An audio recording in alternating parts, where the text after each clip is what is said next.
Unahan natin sa laban ni Range at Fangs na naging legendary na meme. Patawarin mo ako, Lebron, sorry. Panalo na ako dito na parang Warriors at yung magiging standing ko, yung jersey number, Stephen Curry. Di ko na kailangan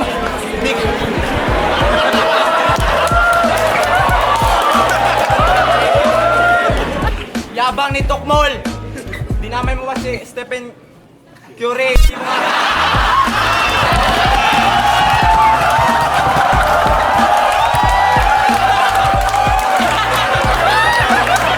At dahil tuwan-tuwa nga si Looney sa laban na yon ay ginamit niya ang ilan dito para gumawa ng sariling iconic na bersyon. Pagkatapos mag-crossover ng harapan, nag-behind the back pa para di siya maagawan, half step, head fake, Kyrie Irving yung galawan, sabay fade away, pasok sa court ng kalaban. Speaking of basketball, ako'y para si Lebron na naka-protein shake. Di ko na kailangan ng Bosch at Wade. Konting hate na mamotivate, umi-score ng 48, triple-double all the way. Ikaw, para ka si Stephen Curry ng Golden State.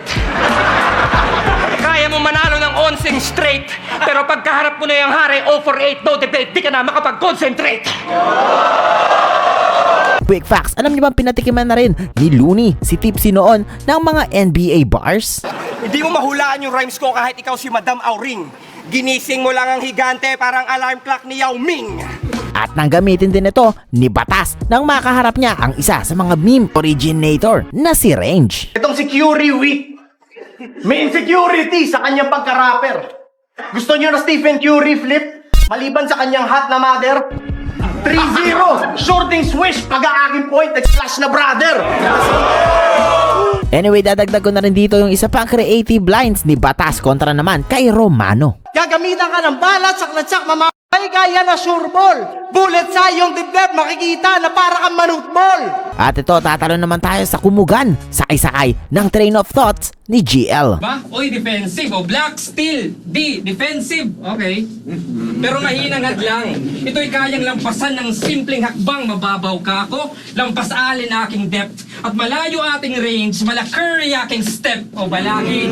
Allen, Curry, step, depth, range, Curry, step, balakid, hadlang, hakbang, tapos step. O, explain to step by step. Grabe, nasama pa rin talaga no? Sa basketball ay sabi rin. Kasi sa dami nga ng steps, nagbuka ng traveling.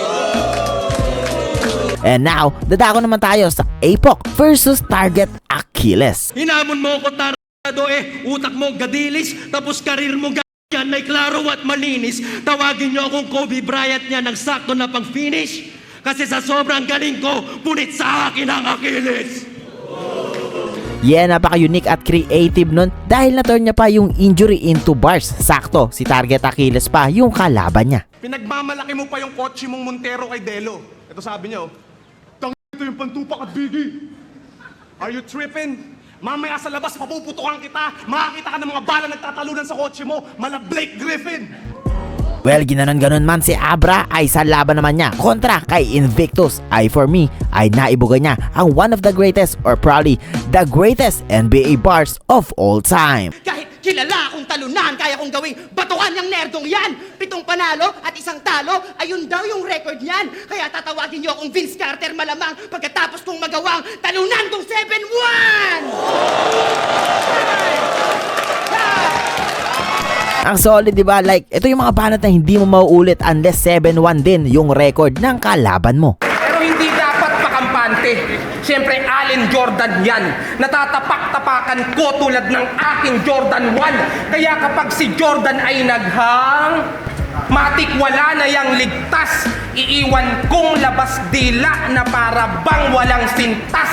Kahit na pagdating sa ring siya ay talagang 45, tutumbasan ko ng doble. Ito'y 245 na may tig-12 balakid. Ngayon sino ang mas magiting tang... Pag pinutok ko yung 23, yak may matitirang isa at ako yun! Yeah, mahaba yung setup tapos naka-double entendre pa. Pero worthy lalo na pag nagigets mo yung bawat Jordan Easter eggs. Patalo ka sa grupo. Wala kang kwenta paring Jason. Carter niya na brief ang inuwi nung sinabing bring home the bacon. O Carter, Jason Kidd, di pa rin na-gets. Bakit di pa rin nahuli nanggaling na sa nets? And now, sit back and relax muna tayo para panoorin si Zach Maestro kung paano magpaulan ng mga NBA bars. Kay Hilaw, di pa well done. Koy Lebron na naka-headband. Windmill at hawak-hawak ko yung ring na parang best man. Yung passing grade, 75. Pasang awa nga sa teacher. But I wouldn't trust the process kung grado mo'y 76, sir. At kinanong yung little nilaro ko from 1 to 5. Kaya ko lahat ng position. At imbis withdrawal, puro deposit. Sa loob ko, iniipon. Walang outside shot na parang si Ben Simmons. Unang taon ko, hindi pa showbiz at akala niyong ako yung novice. Isang rookie na sobrang polish ako nagmistulang Luka Doncic. Kaya di na kailangan pa ng ataol. I leave no mark, sunog si Mark, parang nag-spark yung Mark Gasol. Dahil old school, short at dahil di ka tol-tol. Wala sa'yo, anak ni Manyut, balbas mo, bol-bol. Huling battle ko nung ahon, ko'y pinatay at tinangay ng alon. Pero natutunan kong sumabay at sumakay. And now, I'm making big waves. Parang kamay lang ni Kawhi. Goodbye, game winner, Dame Lillard. And if you doubt me, pag-usapan natin ang tunay na batas sa aking round 3. 0 hour, kasing hina ng kalesa na may 3 horsepower.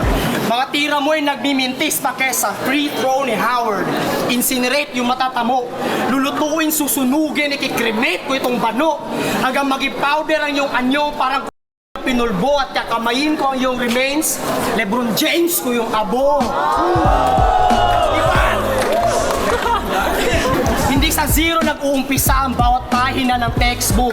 Kahit sa sports, yung number 0 ay ang buayang Russell Westbrook.